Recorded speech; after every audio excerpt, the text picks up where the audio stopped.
Let me show you a library that I have recently published. It's called Kotlin Bootstrap, and it's built on top of the Compose HTML framework, Cobweb. With this library, you can use some predefined Bootstrap components out of the box to design and develop a website with Kotlin and Compose HTML. Here I'm going to also showcase one rather simple example that uses that same library that I have made. It will contain a navigation bar and one section, and it will be fully responsive as well. Now, if you're new to Compose HTML and you don't know what it is and how it works, then I suggest you taking a look at one of my introduction videos about it, or you can check out my full online course on that topic if you want to learn how to create beautiful websites with Kotlin and Compose HTML. Now, about the library. So the link of this library will be available down in the video description, so no worries there. As you can see in this README document, we can also read what kind of components are actually available and supported at the moment. So you have the full list right here. There are a few components that I haven't added yet, but I'm going to work on that in order to add them in some of the future versions of this library as well.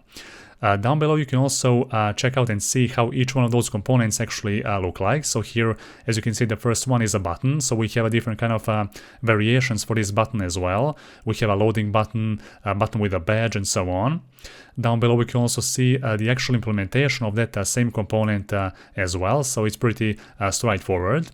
Then we have the input component. So here we also have some different variations of this input field. So we have a disabled input field, we have the correct and the wrong variation as well. We also can see some implementation steps down below. Then we have a drop down component, we have a text area component, we have a checkbox, then we have a radio button, we have a switch, we have alert, we have a toast. So as you can see here, let me just open that GIF right here. So this toast is quite customizable, and we have a different composable functions for different kind of toast. So here we have this regular toast, we have a toast basic, and finally we have a toast action composable function, which has this toasts along with that button, or actually those two buttons. Then after this toast, we also have this model. So model is basically like a pop-up that will appear on top of our content. And of course, this content of this model will be fully customizable as well. Next, down below, we have this select component. Then we have a range component. We have a progress. Also here we can see one animated progress as well. We have a spinner, so two different kind of spinners, the regular one and the grow one. We have a tooltips. Then we have a collapse component. We have a carousel component. So this component is quite interesting. As you can see, it contains multiple different images and the title for each one of them as well. We have this breadcrumb component. We have an accordion as well. So as you can see, it looks quite well, and it's fully animated. So next we have the nav bar. So this nav bar is fully responsive by default, so you don't have to worry about that at all. We can also see down below this same navigation bar with this off canvas component. As you can see, this is the off canvas, so it represents basically this side panel that appears from one of the sides. We have the badge component, we have a close button, the color picker, we have a file picker, and we have a pagination as well. So for now, at the moment, I have created all those components that you have seen right here, but in the future I'm also planning to add some more components, and also I'm planning to make those components more customizable as well.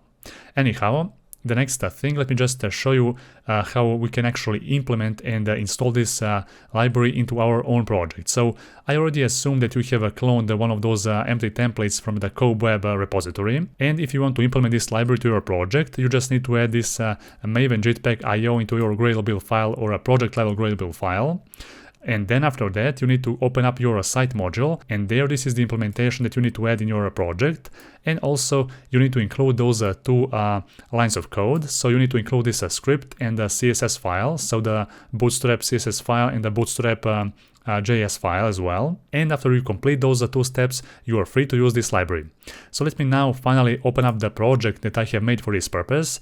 And let me show you as well. So here, as you can see, this is the project level Gradle build file. So we have our Jetpack IO right there.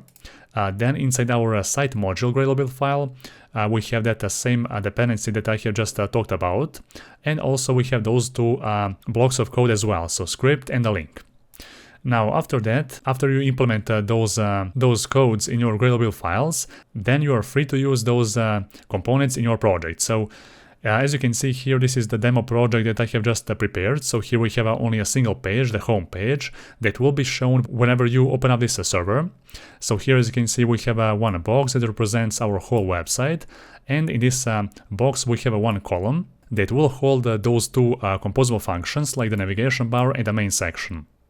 In this case, this column will have 1920 pixels in a width. As you can see, if we zoom out here, then you will see that this website will have a fixed width of 1920. Let's now go back. Let me now show you this first composable function or this component, so navigation bar. And from here, as you can see, I'm using this bs-nav bar composable function, which comes with my Kotlin Bootstrap library. So here we are passing multiple different parameters like the modifiers. So here I'm calculating the actual padding for this navigation bar based on the breakpoint that we are using. Down below we have passed the brand parameter, so we have specified what kind of a logo image we want to use in our navigation bar. So as you can see, this is that logo image. We have specified the image width here as well, and that logo is located in this resource directory as well, so logo svg. Here we have customized the background style of our navigation bar, so in this case that style is a light, but we can of course use some different styles as well. Those are predefined styles that you can use quite easily. Then down below here we have an items parameter where we are specifying those navigation items that you can see right here. And for each one of those navigation items I have created here one enum constant, and we are using those constants quite easily here with this map function. There you go. And we are aligning also those items on the end of our navigation bar, so quite convenient, right? As you can see, we have easily implemented this full navigation bar in our website just by calling a simple composable function from that library. So it's quite convenient, right? Okay, let's now go back. That's our navigation bar. Now let's open up the main section. So in this main section, as you can see here, we have one box. That box will have the height, the fixed height of 800 pixels, and it will fill the maximum width. So that's our main section, right?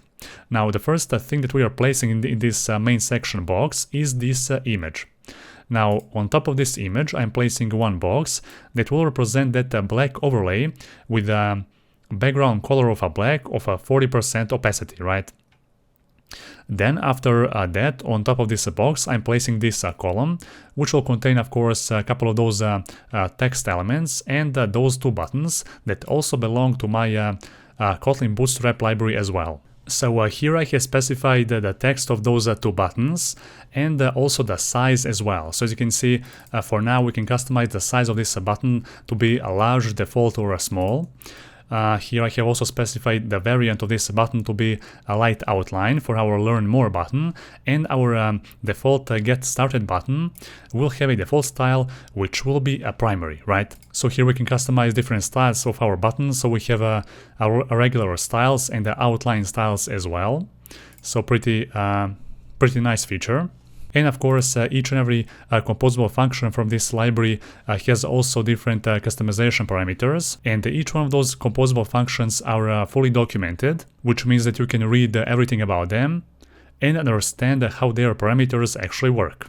So that's basically how this simple project looks like. So now you have seen how we can easily integrate that Kotlin Bootstrap library into our Kotlin project, and how we can easily use those components to create beautiful websites in a few steps.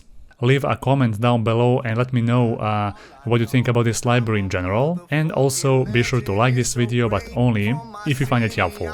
For this video, that will be all.